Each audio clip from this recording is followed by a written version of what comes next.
Onde é que tu acha que seria o patamar ideal de juros pro Brasil? Tamo na métrica certa, na tua opinião? Os juros respondem a duas forças, duas grandes forças. Bom, tem uma opção, tem a força fundamental, é a preferência intertemporal e tal, mas aí já começa a ficar complicado. Tá. Vamos tentar simplificar e dizer, tem duas forças.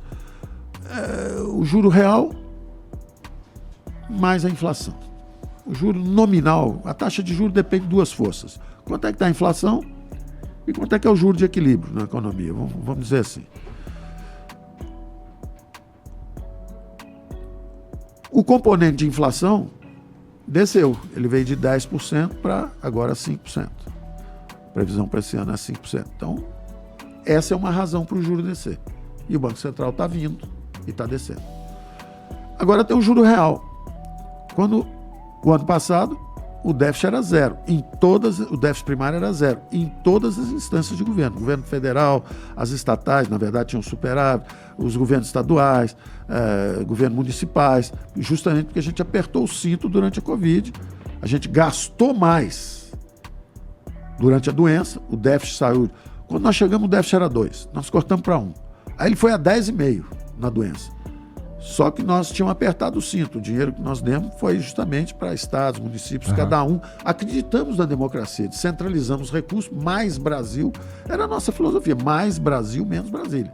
Então, deixa os governadores, cada um, enfrentar o problema do transporte urbano, transporte público, a vacina, o gasto. Vacina o governo federal comprou, mas tinha que administrar isso, as filas, tudo isso. As escolas, como é que vai fazer a reposição de aula, etc. Então, nós descentralizamos recursos. Os custos foram lá em cima, mas nós seguramos as despesas com a própria máquina. Foi um sacrifício que foi feito, porque quando estava todo mundo perdendo vidas, perdendo emprego, perdendo empresas fechando, etc., suspendemos o aumento salarial por 2 anos. O terceiro ano já tínhamos verba para pagar, já tínhamos separado, poderia dar um aumento de 6,5%, mas aí é política. Aí prefiro fazer obra, preciso isso, aquilo. Mas o dinheiro estava separado lá no orçamento para isso. Então o que aconteceu é que o déficit foi a 10, mas voltou a 0 e virou um pequeno superávit. Como agora parece que nós estamos gastando mais, né? Tem que dizer parece, porque senão vira crítica e é um perigo fazer crítica. Então, parece que a gente está gastando mais, o juro real sobe um pouco. Então, são duas forças. Uma, o déficit crescendo, o juro real um pouco maior. Só que a inflação caiu bem mais. Então, o juro desce mais. Só que aí agora é uma questão de dose. O Banco Central, se o déficit estivesse zerado e a inflação caindo, o Banco Central caía bem rápido. Se o déficit está aumentando e a inflação caindo, ele cresce, desce, mas desce um pouco mais devagar. Entendi. Então é isso. Entendi. Cara, quando é que o Pactual nasceu?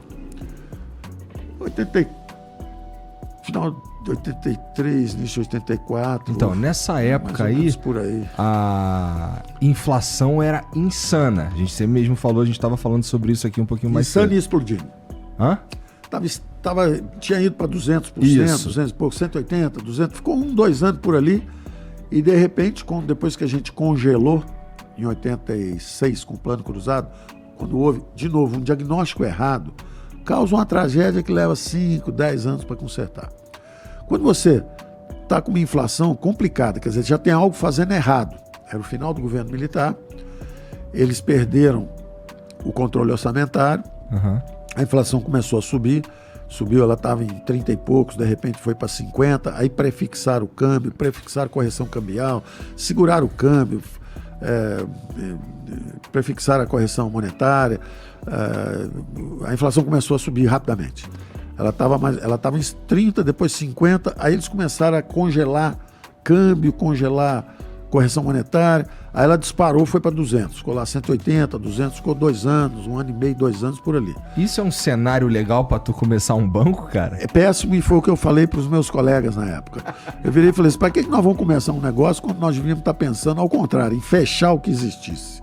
Eles falaram, não, como você consegue antecipar movimentos, o mercado financeiro é bastante amplo. Você pode, por exemplo, se a inflação está subindo, você toma dinheiro pré-fixado e passa dinheiro pós-fixado. Você toma dinheiro de 6 meses a 30% e depois você passa a 50%. Porque a inflação está subindo, você passa a 50%, 60%, 70%. Então, desde que você consiga acompanhar os movimentos, a gente consegue preservar a riqueza, preservar os recursos que tiverem sob nossa guarda. Então, foi quando eu aprendi que o conhecimento, que até então para mim era só teórico, podia ter uma aplicabilidade importante no mercado financeiro. Nessa época, para você ver, eu tive um encontro improvável com duas figuras que depois se tornaram muito conhecidas, né? Um era o George Soros, em Nova York, era considerado um grande especulador financeiro. Sério, e tal. E à época, nós conversando, ele virou e falou: eu tenho muito interesse em investir no Brasil e tal. Eu falei: olha, o Brasil não é para investimento de longo prazo. O Brasil é bastante instável. Mas eu sou um hedge fund. O hedge fund vê várias oportunidades. O Pactual era, no início, um hedge fund. Tem várias oportunidades. Aí ele repetiu a história que os meus amigos diziam: olha, se estiver acontecendo isso, aquilo, a gente pode fazer isso, aquilo. Eu falei: tudo bem, então pode vir. E ele foi muito bem sucedido, quer dizer, no fundo nós fomos muito bem sucedidos e o dinheiro dele aqui foi protegido.